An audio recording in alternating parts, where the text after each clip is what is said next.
Bakit napakaganda ng geography ng Pilipinas subalit napakadelikado? Seriously, tingnan mo na lang ang mapa. Ang Pilipinas ay isa sa may pinakakakaibang geography sa mundo. Tila ba ito ay sinadyang dinisenyo at talaga namang napakaganda nito? Ngunit, bakit mapanganib ang ganitong uri ng geography? So, 50 million years na ang nakalilipas, ibang-iba ang itsura ng Pilipinas. Ngayon, ganito na ang itsura nito. Ang mga matinding pagbabagong ito ay nangyari dahil sa paggalaw ng mga tectonic plates sa paglipas ng panahon na naghahati sa Pangaea sa mga kontinente. Ang ilan sa mga piraso ng lupa na iyon ay nagdrift papalayo at naging mga isla at iyon mismo ang nangyari sa Pilipinas. Sa paglipas ng milyon-milyong taon, ang geography ng Pilipinas ay patuloy na nagbago hanggang sa ito ay naging kung ano ang nakikita natin ngayon. So, masasabi talaga natin na napakaganda ng Pilipinas kaso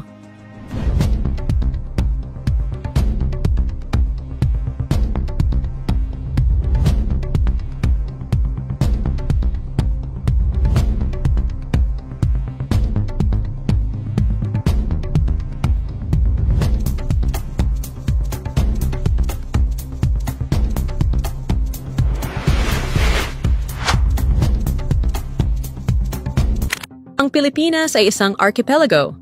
Ano ang archipelago? Basically, ito ay isang grupo ng maraming isla. Ang Pilipinas ay mayroong mahigit 7,000 islands, kaya siguradong qualified ito. Ngunit, kung isa-search mo online, iba't ibang mga numero ang makukuha mo. Ang ilan ay nagsasabing 7,641 islands. Ang iba ay nagsasabing 7,640. At ang iba ay nagsasabing 7,107. Ang tamang bilang noon ay 7,107, ngunit pagkatapos ng 2016, higit sa 500 mga bagong isla ang natuklasan, kaya ang kabuuang bilang nito ngayon ay umabot na sa 7,641. Talagang magandang balita iyon para sa mga Pilipino. Imagine, malaman mo na meron ka pa palang extra 500 islands sa iyong teritoryo. Ngayon, pag-usapan naman natin ang sukat. Ang kabuuang lawak ng lupain ng Pilipinas ay 300,000 square kilometers. Para mabigyan ka ng ideya kung gaano iyon kalaki, kung ilalagay mo ang Pilipinas sa tabi ng mapa ng Europe, magiging mas malaki ito sa United Kingdom, Ireland, at sa ilan pang mga bansa na pinagsama. Kahit ikumpara mo ito sa North at South Korea, mapagtatanto mo na malaki talaga ang Pilipinas. So, bagaman mukhang maliit itong tingnan sa mapa, talagang malaki ito kumpara sa maraming iba pang bansa sa mundo. Ang pagiging isang archipelago ay may mga pakinabang ngunit may mga hamon din. Bago natin busisiin ang mga downsides, pag-usapan muna natin ang mga positibong benepisyo nito. Picture this, ipinagmamalaki ng Pilipinas ang mahigit 7,000 islands, ibig sabihin, libo-libong potential beaches. Ang bawat isa ay isang natatanging hiyas na naghihintay lamang na matuklasan. Kaya naman, hindi na nakakagulat na ang turismo ay isang major player sa ekonomiya nito. Noong 2023 lamang, ang turismo ay nagdala ng tumataginting na 404 billion pesos. Noong taon na iyon, tinanggap ng bansa ang mahigit 4.6 million international visitors. At bakit hindi sila pupunta? Ang mga nakamamanghang beach ay naghahandog ng iba't ibang adventure para sa bawat turista. Marahil ay narinig mo na ang Boracay, isa sa mga pinakasikat na beach hindi lamang sa Pilipinas, kundi sa buong mundo. Gayunpaman, ang Boracay ay isa lamang sa hindi mabilang na magagandang beach na nakakalat sa archipelago na ito. Marami pa rin ang hindi nagagalaw ng publiko. Ngunit, hindi lamang magagandang beach ang ipinagmamalaki ng Pilipinas. Ang bansa ay isa ring biodiversity hotspot at hindi iyon exaggeration. In fact, higit sa 52,000 species ng mga halaman at hayop ang matatagpuan dito. Kalahati nito ay hindi mo makikita saan man sa mundo. That's right, kalahati ng mga species na iyon ay endemic sa Pilipinas. Ito ang dahilan kung bakit itinuturing ang bansa bilang gold mine para sa biodiversity research and discovery. Halimbawa na lamang ang mga mammals. Ang Pilipinas ay tahanan ng higit sa 200 species kung saan 100 sa mga ito ay endemic. Isa sa mga pinakakamangha-mangha ay ang Philippine tarsier o Carlito siricta. Bagaman ang mga tarsier ay matatagpuan din sa Indonesia at Borneo, ang particular na species na ito ay matatagpuan lamang sa Pilipinas. Pagdating sa mga ibon, ipinagmamalaki ng Pilipinas ang higit 600 species, kung saan 200 sa mga ito ay endemic. Reptiles, meron itong mahigit 350 species, 150 sa mga ito ay endemic. Amphibians, 110 species, 80 ay endemic sa Pilipinas. Ang Pilipinas ay nagtataglay rin ng kahangahangang marine life na binubuo ng 500 species ng coral reefs at 2,000 species ng mga isda. Anyway, ano ang nagpapayaman sa biodiversity na ito? Ang kakaibang geography ng Pilipinas, syempre. Ang pagiging isang tropikal na bansa na binubuo ng maraming magkakahiwalay na isla ay lumikha ng isang kanlungan para sa magkakaibang mga halaman at hayop. Marami sa mga isla na ito ay nanatiling malinis, hindi nagalaw ng aktibidad ng tao, na nagpapahintulot sa kalikasan na umunlad. Libu-libong taon na ang nakalilipas, nabalot ng malalawak na rainforest ang lupain, at ito ang naging pundasyon para sa hindi kapani-paniwalang biodiversity na nakikita natin ngayon. So, ang Pilipinas ay hindi lamang isang tourist paradise, kundi isa ring crucial player sa global biodiversity research na patuloy na naghahandog ng mga bagong species upang matuklasan at mapag-aralan. Salamat sa kahangahangang geography at masaganang likas na yaman nito.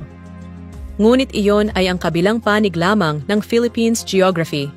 Kung ang panig na iyon ay nagbibigay ng pag-asa, oportunidad at kagandahan, ang kabilang panig nito ay nagbibigay naman ng panganib at hamon sa mga taong naninirahan sa arkipelago na ito. You see, ang bansang ito ay susceptible sa natural disasters, meaning ine-expect na nila every year makakaranas sila ng mga bagyo at iba pang kalamidad.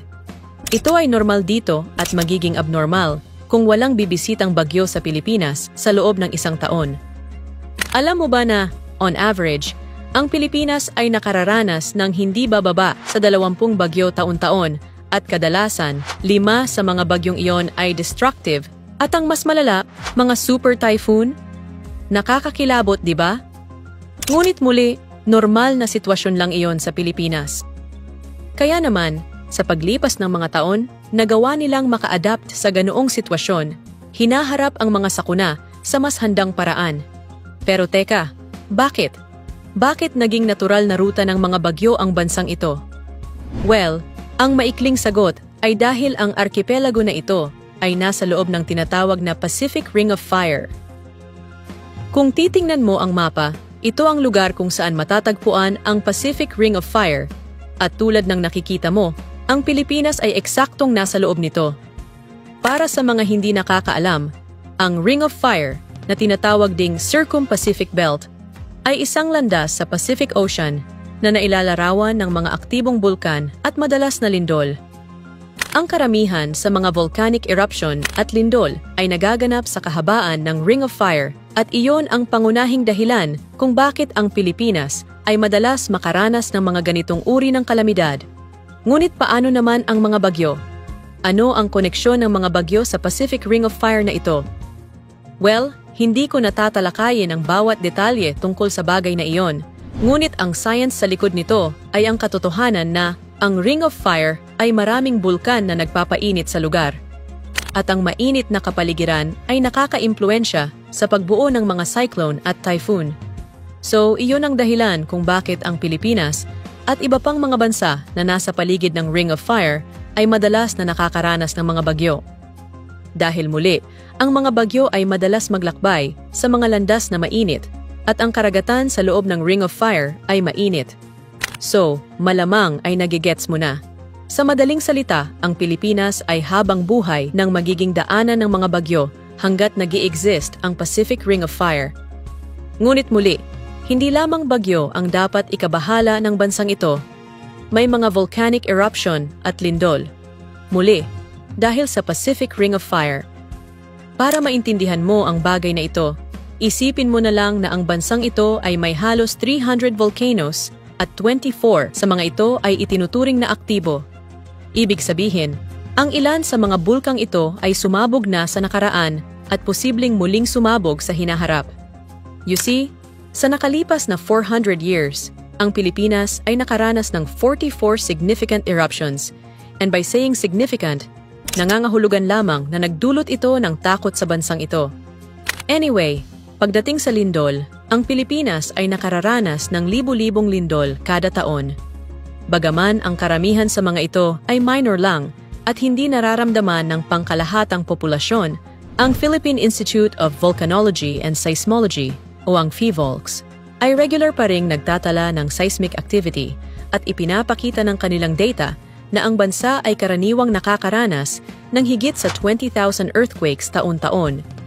Gayunpaman, maliit na porsyento lamang ng mga lindol na ito ang may sapat na lakas upang maramdaman ng mga tao o magdulot ng anumang malaking pinsala. At muli, ang pagkakaroon ng lindol ay normal lang para sa mga bansang nasa loob ng Pacific Ring of Fire. Para sa Pilipinas, ang mga natural disaster na ito ay bahagi na ng kanilang buhay. Ngunit dahil sa kanilang matinding pagnanais na mamuhay ng normal, nagawa nilang matutunan kung paano harapin ang mga kalamidad na ito ng regular. Anyway, sa kabila ng mga hamon na kanilang hinaharap taon-taon, nagpapasalamat pa rin ang mga Pilipino sa kasaganahan ng likas na yaman at mga oportunidad na inihahandog ng kanilang bansa. After all, ang geography ng Pilipinas ay higit na nakakatulong sa mga Pilipino kaysa sa nakakasakit sa kanila. Ngayon, oras na para marinig ang boses mo, katropa. Sa tingin mo, ano pang magandang katangian ng Pilipinas at ng mga Pilipino ang maipagmamalaki mo? At ano naman ang ikinahihiya mo? I-comment lang ang iyong opinion sa comment section below.